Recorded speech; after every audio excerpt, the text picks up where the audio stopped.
In today's journey, we're going to talk about the negative aspects of the Pinter Brewing kit experience. And while super simple, they do kind of fall flat, especially when compared to other styles of brewing. And while they may be super simple to brew, it's barely brewing and they kind of fall flat, especially when compared to an identical kit from a different brand. This Brooklyn Brew Shop kit is also intended for first-time brewers, but is an all-grain kit. They also have their own problems, but today we are here to talk about the difference between a fresh wort kit and an all-grain kit, with the biggest difference being the fresh wort kit comes with the wort already pre-made. Not too dissimilar to the Mr. Beer kits or Demon Brewing. Most of them use a similar process of brewing a giant batch of beer and then taking the water out. And unfortunately, no matter how you do that, like frozen orange juice concentrate, you're gonna lose some of the nuance. For example, hops are extremely volatile, meaning that even centrifugal forces, which is what they normally use to take the water out, will remove some of the essential oils, removing some of the flavors. And despite the fact that a lot of people forget that there's more to brewing than just hops and sanitation, but malt. Malt flavor will also be extremely muted. Also, so will the learning experience, as brewing is an art, a craft, and a science all at the same time. And Pinter did a great job of showing their understanding of this when they invented their fermentation and keg system. But the problem is they don't make money off the keg system, they make money off the brew kit subscriptions, while at the same time seemingly going out of their way to avoid no-brainer upsells that I'm not gonna feed to them, since they're not paying me. Also, given our last correspondence, they don't very much appreciate my creativity and reminded me that brewing anything outside of their kits would void my warranty. And unfortunately, that kind of attitude is going to lead them to forever be the underdog compared to Mr. Beer. And since Pinter and Mr. Beer have the same instructions of add water, concentrated wort, and yeast to a fermenter, and then stir vigorously, it's easy to see why some would call this the Kool-Aid of brewing. Whereas the Brooklyn Brew Shop kit is far more DIY, where we will have to convert the starch to sugars ourselves. And by that, I mean with the power of enzymes. That's some of that science talk we were talking about earlier. But what we need now is some craft, because we need to keep this at temperature for an hour. And how we do that will have an effect on the flavor of the final product. This means that if you gave me and my neighbor the same kit without any equipment and we just had to figure it out, our beers could taste drastically different. However, as long as we use the same water source, our Pinter kits would be almost identical. The McDonald's of brewing. You can see how that's not necessarily a good thing, as creativity through brewing is one of the oldest pastimes of the human race. The second would be solving problems on brew day, as there's always problems on brew day. For example, Phil has chosen poorly when it comes to the size for the sparging vessel. The grain fits fine, but he seems to have forgotten that water takes up space. And if he doesn't solve this quickly, his 3-hour brew day is gonna take even longer. So Pinter's not wrong when they say that traditional brewing takes longer, requires more equipment, and is more of an investment. But sometimes these creativity moments are what makes it rewarding. And sometimes these happy little accidents can lead to flavors that improve the beer. But something that Pinter and the Brooklyn Brew Shop both do is hide what the actual grain composition is. That way you have to buy their kit, you can't just make it yourself. But if I have to guess, it's about 2 pounds of Golden Promise by the smell of it. Also, I googled it. This process isn't necessarily evil, as these companies are sustained by selling ingredients, as there's not a very good profit margin on equipment. And despite these companies having flaws, they do both provide a very good service to entry-level brewers, and provide innovation to the industry.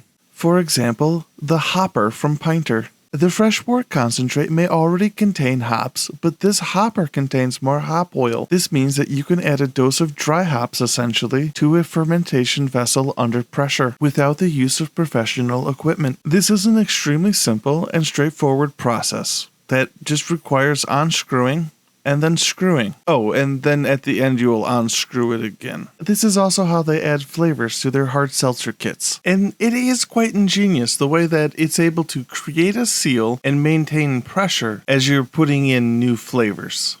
Unfortunately, this part cannot be used without making unofficial modifications to add CO2 for carbonation. So, a fair amount of missed opportunity here. I suspect that they're worried about the port wearing out, and then whatever you plug in there becoming a projectile that could hurt somebody. I mean, I haven't heard about anyone being hurt or killed with one of these, but that doesn't mean it never happened. If you've been murdered by a rogue hopper, please let us know in the comments below. And if you're Pinter, we would like to know why you don't include a list of what hops are used in your recipes. This kind of information can go a long way for a new brewer to learn what ingredients they do and don't like. That's why clearly labeling your hops with not only the name, but also the flavor profiles that they will bring to your beer helps educate your brewer and encourages them to brew more. It is also a showing of confidence that you're not afraid of losing your customer because you provide such a good service that they will come back. For example, even though Brooklyn Brew Shop doesn't tell me what's in the grain bill, they do supply 1-gallon all-grain kits that are readily available. And even though I am completely capable of making my own 1-gallon recipes, it is fun to be able to brew something new and exciting without having to do any math. Because I may be an educated brewer, but I'm also a lazy brewer, and I'm here to have fun and drink delicious beer. And brew theory in theory is brewing, but the act of brewing requires doing the brewing, warts and all. And that means sometimes things are going to go wrong. And having the knowledge of theory means I in theory will understand how the mistakes will affect my beer and how to recover from them. For example, Phil is well aware of the fact that this is already an extremely hoppy beer. You probably won't notice these hops missing, especially since these are knockout hops anyways, so they wouldn't impart too much flavor to start with. But a quick recap on the Pinter side. What was our interaction with the hops? Oh yeah, a tube with mysterious liquid that we never actually touched or smelled. We never even get to know the names of the hops so that we could maybe recognize them in another beer or recipe and say, hey, I liked that hop, or I hated that hop, so I don't want to try this other beer. For example, Simcoe smells like cat piss to me, so I don't like that hop. But other people like it. So that's the fun part about homebrewing, is you can make your own beer the way you want it. I would personally switch out the Simcoe for Amarillo or an exotic Hallertau. And while I may be famous for throwing down funky with my hops, where I really sparkle is with the yeast choices. And since this is an IPA kit, there's nothing special going on with the yeast. No cloves, bananas, bubblegum, just plain neutral yeast to let those hop flavors come forward. The disappointing part though is how little they feel the need to educate you in what the yeast is actually doing. Nor are we going to get into that today, but at the very least, we're going to let you know that yeast does a lot more than just provide alcohol. It provides flavor and controls what type of body the final beer will have. And what a missed opportunity for an upsell that Pinter is just passing on by, that they could be selling extra yeast for different kits. You know, try out the Brew Dog with a Hefeweizen yeast. Bad idea? Maybe, but that's the fun of brewing, is experimentation, learning from your past mistakes, and boldly brewing like you've never brewed before.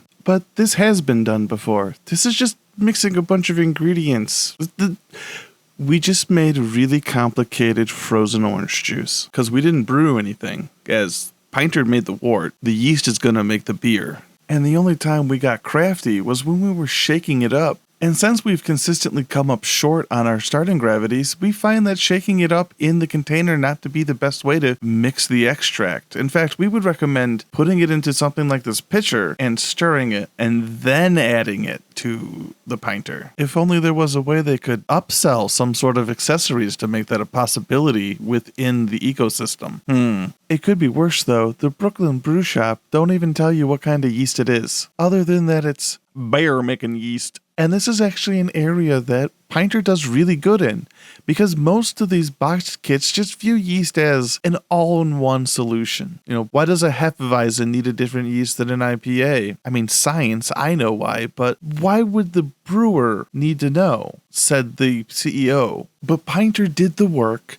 has the variety, made them work for small batch brewing, and then buried the lead in fear of a customer asking questions. Even Mr. Beer uses generic yeast for their 2-gallon extract kits. So why doesn't Pinter use that as a selling point about how much better their yeast is? Or at least that they have variety and why that variety matters. On the other hand, Mr. Beer has a whole pathway to full-fledged all-grain brewing, but let's stick with Pinter for now. And something else that Pinter does do that I really do appreciate is that every beer kit does come with the sanitizer that you'll need. Now, you should have your own sanitizer already, but it's nice that every now and then you forget to buy some before brew day, and it's right there in the kit. Kinda handy. And what else is handy is that there's a link in the description so that you can purchase our handy dandy fridge magnet that lets you know the dilution ratios of any sanitizers or cleaners that you may be using. And don't forget that you can check out some of Phil's art printed on metal, canvas, or thin wraps. And if you can't do that, at least remember to like, comment, and subscribe. Now let's get back for the summary. The problem with most of these kits is that they summarize everything to the point that any idiot can understand it. Sure, they may not want to get into the specifics of why your water choice matters because they want you just brewing your first batch, which you should do that. Just don't worry about the details right away, but you should have a path of education. Outside of, the entire brewing process is hard, and therefore you should only ever buy Pinter kits. But the problem is they're glossing over the fact that this is brewing. They took the brewing out of brewing and then said brewing is hard. And yeah, it is. There's a lot of nuance to it that you're gonna have to read a book at some point about, but it doesn't have to be that hard to start with, and it doesn't have to be this simple either. What it does need to be is a hobby that is fun and easy to enjoy. And if that's brewing with Pinter, that's good. Do it.